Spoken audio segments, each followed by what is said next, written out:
ഞാനങ്ങ് ഹാപ്പിയായി. ഇവിടെ പോണ തീൻ തോന്നുന്നു കോർണറിങ് ഒക്കെ വിഷയം. ഇത് ഇത്രയും കുടുങ്ങി കിടക്കുന്നുണ്ട്. സീറ്റ് പോസറിന്റെ ഓ സീറ്റ് പോഷൻ അടിപൊളി. അതേ ഒരിക്കലും ഭയങ്കര രസം. പക്ഷെ ഒറ്റ പ്രശ്നമേ ഉള്ളൂ, നടുവിന്റെ കാര്യത്തിൽ മൂപ്പാണ്. അത് പ്രോപ്പറായിട്ട് കിപ്പ് ചെയ്യാനും ഇരിക്കാനും അറിയാത്തവനെ ഇത് എടുത്തു കഴിഞ്ഞാൽ ഉണ്ടല്ലോ അവന് മൂന്നാമത്തെ ആഴ്ച വണ്ടി വിൽക്കും. ഈടാ അവിടെ സ്റ്റാൻഡ് അടിച്ച് കളയാതെ. എത്ര കിലോ ആണെന്ന് പറഞ്ഞേ? 184.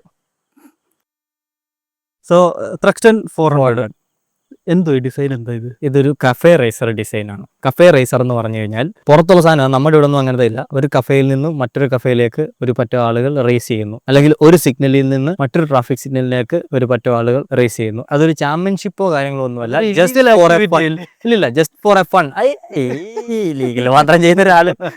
അത് അവിടുത്തെ ഒരു കൾച്ചറാണ്. അത് നീ ഒരു വീക്കെൻഡ് നിന്റെ ഫ്രണ്ട്സ്, ബൈക്കുള്ള ബാക്കി ഫ്രണ്ട്സുമായിട്ട് ഇറങ്ങുന്നു, ഒരു ലെതർ ജാക്കറ്റ് ഒക്കെ ഇട്ടിട്ട് രാവിലെ ഒരു നൈസ് ചിൽ മോർണിംഗ് റൈഡിന് ഇറങ്ങുന്നു, ഒരു കഫേ പോകുന്നു, നിങ്ങൾ അവിടെ കുറച്ച് നേരം ചില്ല് ചെയ്യുന്നു, അവിടുന്ന് കുറച്ച് പേരെയും കൂടെ ജോയിൻ ചെയ്ത് നിങ്ങൾ അടുത്തൊരു കഫേയിലോട്ട്, അവിടെ വേറെ 4 കൂട്ടുകാരുണ്ട്, അവിടെ തൊട്ട് പോകാം എന്ന് പറഞ്ഞിട്ട് അങ്ങനെ പോകുന്ന വഴിക്ക് ആ ഒരു റൈഡ് എൻജോയ് ചെയ്യാൻ. ആണോ? അതെ, അതാണ് കഫേ റേസിംഗ് എന്നുള്ള സാധനം കൊണ്ട് ഉദ്ദേശിക്കുന്നത്. പ്രോപ്പർ മോട്ടോ ജി പി ടെക്കോ കാര്യങ്ങളൊന്നും നിനക്ക് വേണ്ട.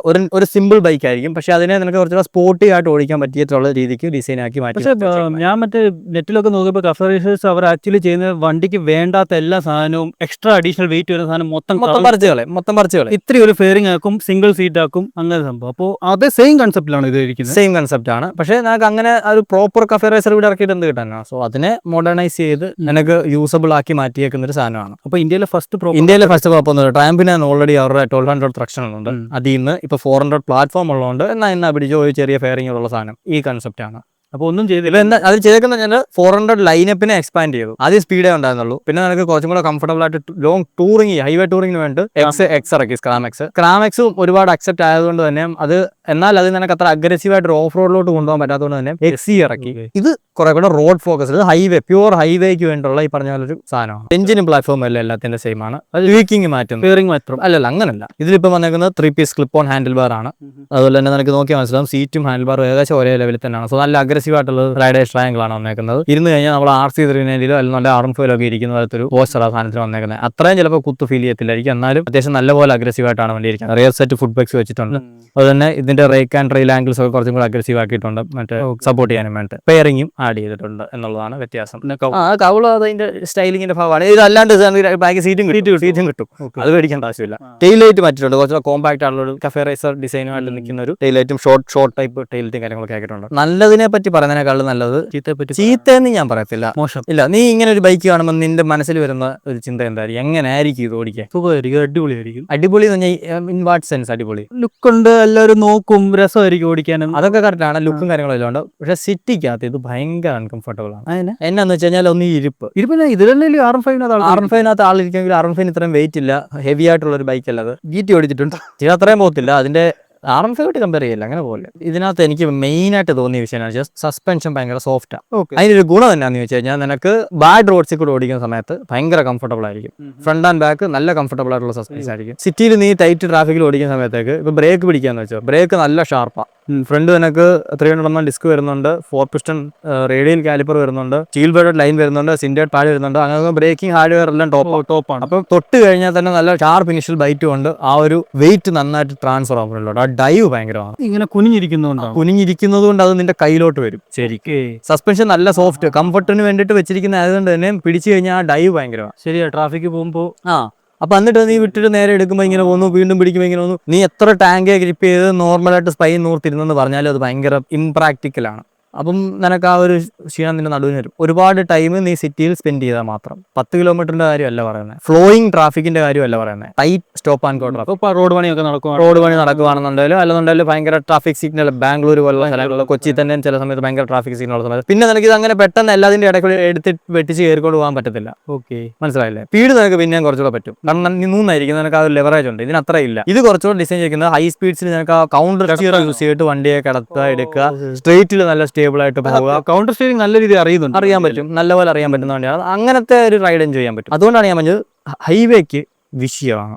ഹൈവേ നീ ഇവിടുന്ന് ബാംഗ്ലൂർ പോവാ, നീ ഈ കേരളത്തിലെ അലമ്പെല്ലാം കഴിഞ്ഞു ഹൈവേ ഹിറ്റ് ചെയ്തു, ഭയങ്കര രസമായിരിക്കും. ഈസി ഓൾ ഡേ 120 ക്രൂസ് ചെയ്യാൻ പറ്റും. എഞ്ചിന് ഒരു സ്ട്രെസ്സും ഇല്ല, എഞ്ചിന് അറിയുന്ന പോലും ഇല്ല നീ ഓടിക്കുന്നുള്ള കാര്യം. ഒരു 6000 RPM 5500 തൊട്ട് 6000 RPM വണ്ടി സെറ്റിലായിരിക്കും, നല്ല കംഫർട്ടബിൾ ആയിട്ട് പോകാം. ഇനി 120 വരെ നീ പോകുന്നില്ല, 100 to 110 ക്രൂസ് ചെയ്യുന്നുണ്ടെങ്കിൽ നിനക്ക് നല്ല മൈലേജ് കിട്ടും. 35 കിലോമീറ്റർ മൈലേജും കിട്ടി നിനക്ക് ക്രൂസ് ചെയ്യാൻ പറ്റും. 35 ഉറപ്പായിട്ട് ഹൈവേ 100 സ്ട്രിക്ട്ലി 100 ആണ് നീ പിടിച്ചു പോകുന്നത്, എഞ്ചിനെ സ്ട്രെസ് ആക്കാണ്ടാണ് പോകുന്നതെന്നുണ്ടെങ്കിൽ 35 കിലോമീറ്റർ മൈലേജ് വരും.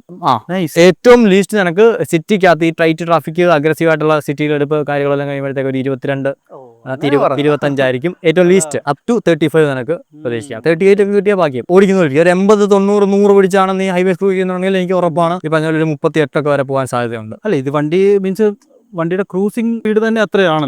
അതെ കാരണം കുറച്ചുകൂടെ എയറോഡൈനാമിക്കലാണ്. നീ ഇരിക്കുമ്പോൾ നീ അകത്തോട്ട് കുറച്ചുകൂടെ പാക്ഡാണ്. സോ നിന്നെ കാറ്റ് അങ്ങനെ അധികം ശല്യം ചെയ്യുന്നില്ല, നല്ല കംഫർട്ടബിൾ ആയിട്ട് പോകാം. പിന്നെ നീ പറയുന്ന പോലെ കുനിഞ്ഞു തന്നെ ഇരിക്കണം. പക്ഷെ നിനക്ക് ആ ഇരുത്തത്തിന്റെ നാക്ക് അറിയാമെന്നുണ്ടെങ്കിൽ ഹൈവേ കംഫർട്ടബിൾ ആയിരിക്കും. ഓക്കെ. പക്ഷെ ആ നാക്ക് നീ സിറ്റി യൂസ് ചെയ്തിട്ട് കാര്യമില്ല.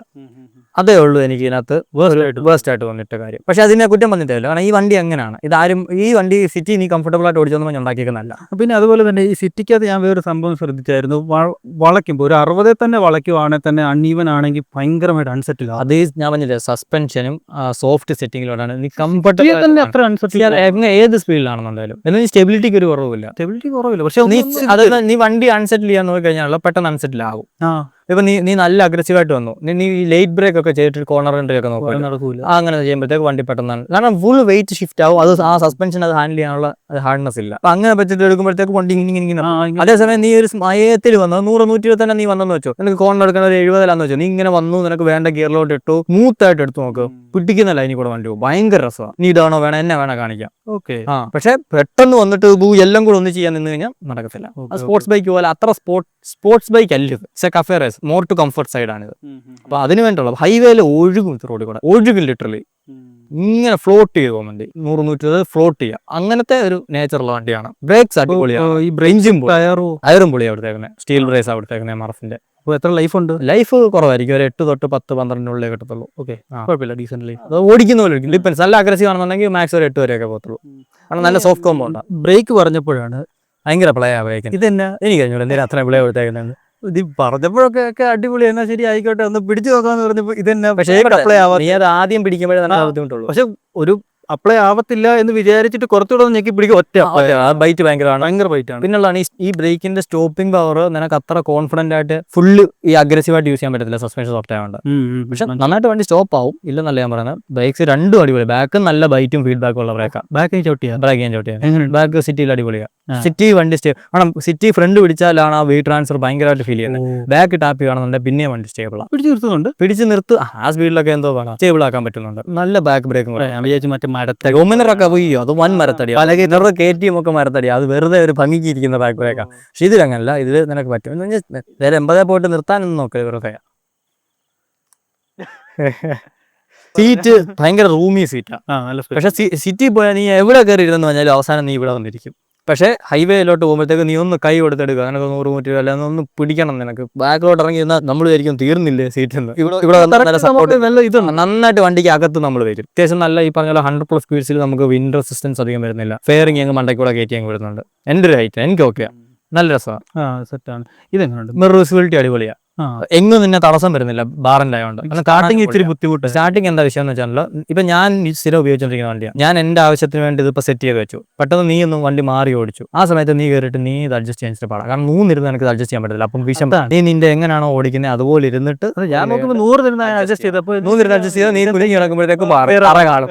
അപ്പോൾ അങ്ങനെ ആ ഒരു സാധനമേ ഉള്ളൂ. അത് പക്ഷേ അതൊരു ഡ്രോബാക്ക് ഒന്നും ഒരിക്കലും അല്ല. ക്ലച്ച് നൈസാ, മോഡറേറ്റ് ഹാർഡ്നെസ് ഉള്ള, സ്മൂത്ത് ആണ്, നല്ല സ്മൂത്ത് ആണ്, വലിയ കട്ടിങ് ആണ് വന്നത്. ഹിമാലയൻ അത്രയൊന്നും കട്ടിയില്ല. ഇല്ല.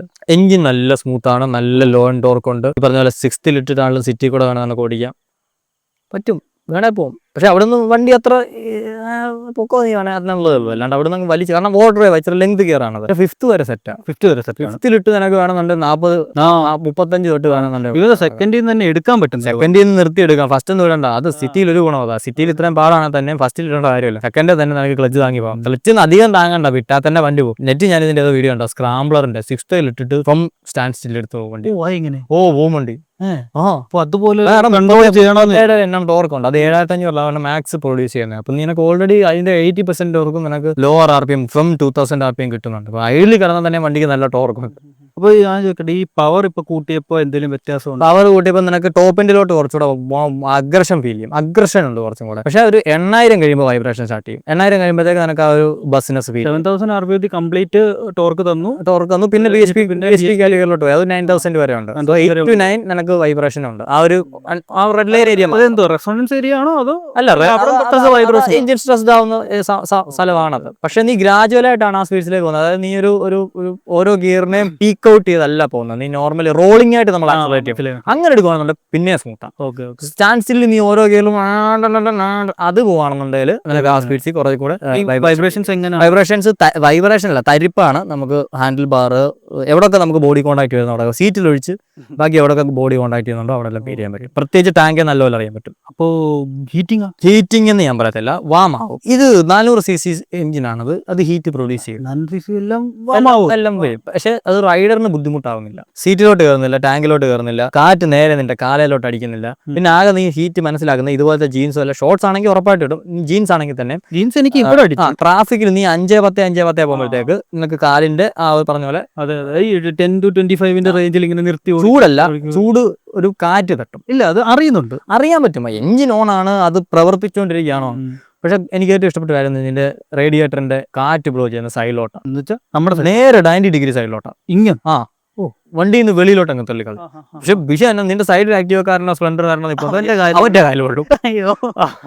കാല് പൊള്ളത്തില്ല, ആക്ച്വലി ഭയങ്കര സെൻസ് ചെയ്യും, വാം ബ്രീസ് അത്രേ ഉള്ളൂ. ഒരിക്കലും റൈഡറിലോട്ട് എത്തുന്നില്ല. അപ്പൊ അങ്ങനെ നോക്കുമ്പോൾ എനിക്ക് ഹീറ്റിംഗ് ഒരു പ്രശ്നമായിട്ട് തോന്നിയില്ല. അതുപോലെ വേറൊരു സംശയം, ഈ കൗൾ ഊരിയിട്ട് സീറ്റാക്കിയാല് ഒരാളെ ഇരുത്തിക്കൊണ്ട് പോകാനാണ് എങ്ങനെയാ ഈ പറഞ്ഞ പോലെ ഒത്തിരി ദൂരം ഒന്നും നടപടി 60 കിലോമീറ്റർ 60 കിലോമീറ്റർ പോയല്ലേ.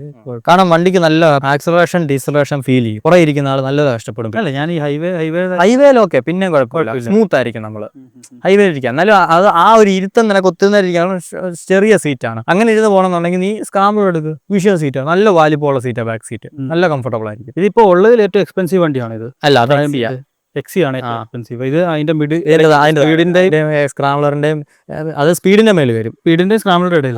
ഓക്കെ. ഇതിന് 336 കൺട്രോള്. മറ്റേ വരുമ്പോഴത്തേക്ക് 370. GST കാരണം പൈസയ്ക്ക് വന്നിട്ടില്ല. കാരണം ബജാജിന്റെ അണ്ടറിലാണല്ലോ ഇപ്പം ബജാജും KTM ട്രയംഫും വണ്ടികൾ. ആ വണ്ടികൾക്കൊന്നും GST ആപ്ലിക്കബിൾ ആണെങ്കിൽ കൂടി പ്രൈസ് ഹൈക്ക് കമ്പനി തന്നെ ബെയർ ചെയ്യുക. ഓക്കെ. എത്ര നാള്? അതിപ്പോൾ എത്ര നാളുണ്ടാവും അറിയത്തില്ല. പക്ഷെ ഇപ്പൊ നീ പേടിക്കേണ്ട ആവശ്യമില്ല. അടുക്കുകയാണെന്നുണ്ടെങ്കിൽ ഇപ്പോൾ എടുത്തോ. പിന്നെ ബജാജ് മനസ്സ് മാറ്റാം.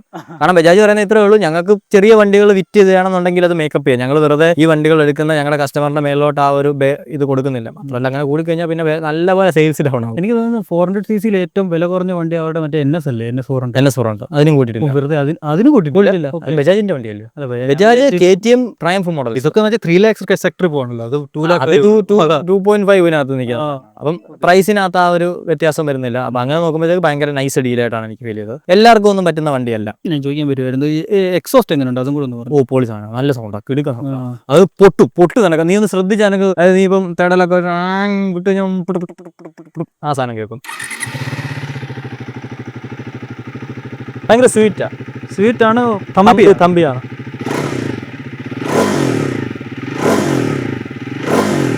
ഇത്ര കൊടുക്കുവാണെങ്കിൽ 40 ആവും.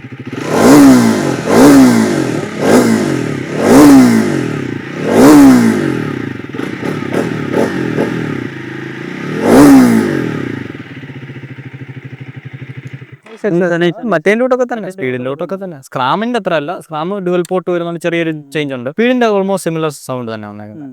ബിൽഡ് ക്വാളിറ്റിയും ഫിറ്റ് ആൻഡ് ഫിനിഷും പരിപാടികളെല്ലാം സെറ്റപ്പാണ്. പെയിന്റ് അടിപൊളിയാണ്. ടാങ്കിന്റെ ഡിസൈൻ ചെറിയ അടിപൊളിയാണ്. പക്ഷേ ഇൻഡിക്കേറ്റർ ഇൻഡിക്കേറ്റർ അത് ഫോഗ് കയറും.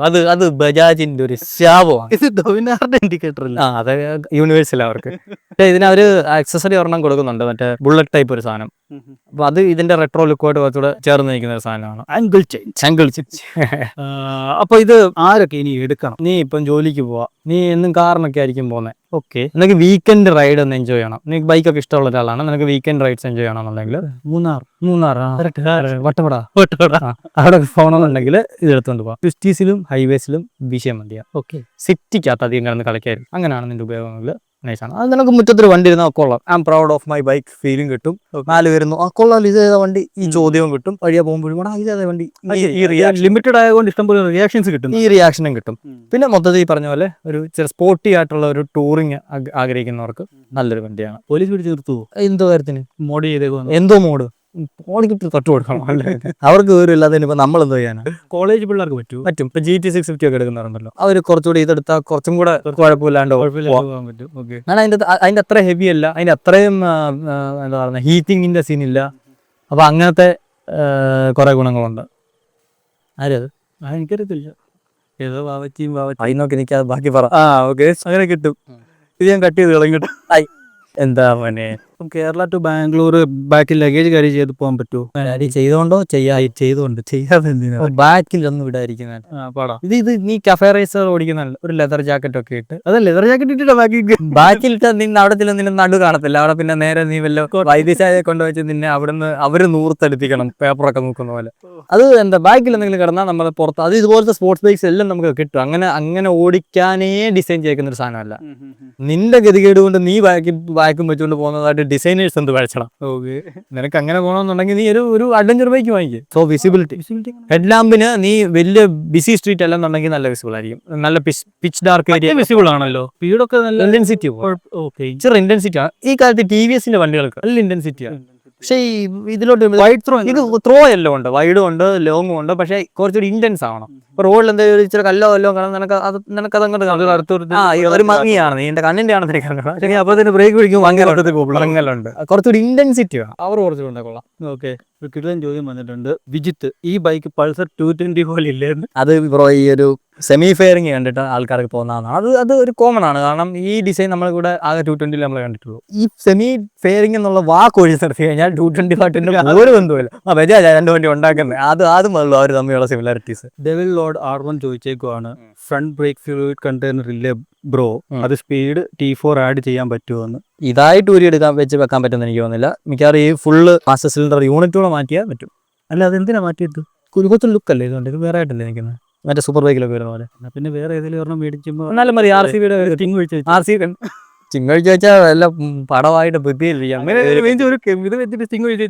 അല്ല, ഇത് പുള്ളിയുടെ ഇത് ഉണ്ടല്ലോ. ഞാൻ എന്തൊക്കെ ഐഡിയ പറഞ്ഞു. ഈ ഒരു അടുത്ത് ഒഫൻസീവാ. റെഡ് ലൈനർ 350 പേര് മാറ്റാൻ പറ്റുമോ? 6 പേര് ത്രക്സ്റ്റൺ 4 എന്നുള്ള പേരോ? ഇത്ര കിട്ടലും വിഷയം പേരല്ല, നീ പറയത്തു പോലും ഇല്ല. അത് ആര് മാറ്റാൻ? ട്രയംഫിനോട് പറയാണ്ടി വരുമായിരിക്കും. നീ അല്ലേ ബ്രോ വാങ്ങിച്ചിട്ട് വേറെ പേരം കിടുക. അത്രയായിരുന്നു ക്വസ്റ്റ്യൻസ് ഉണ്ടായിരുന്നത്. Thank you so much guys four asking. അപ്പോൾ നെക്സ്റ്റ് ഇനി നമ്മളിങ്ങനെ ചെയ്യാൻ പോകുന്ന വണ്ടിയൊക്കെ കൈ കിട്ടുമ്പോഴത്തേക്ക് നമ്മൾ ഇതുപോലെ സ്റ്റോറി ഇടാം. അപ്പോൾ അതിൽ നിങ്ങൾക്ക് ഇതുപോലുള്ള ക്വസ്റ്റ്യൻസ് ഓൾമോസ്റ്റ് എത്ര കിലോമീറ്റർ ഓടിച്ചു വണ്ടി ഇന്ന്? അപ്പോൾ 1085 ഓടും.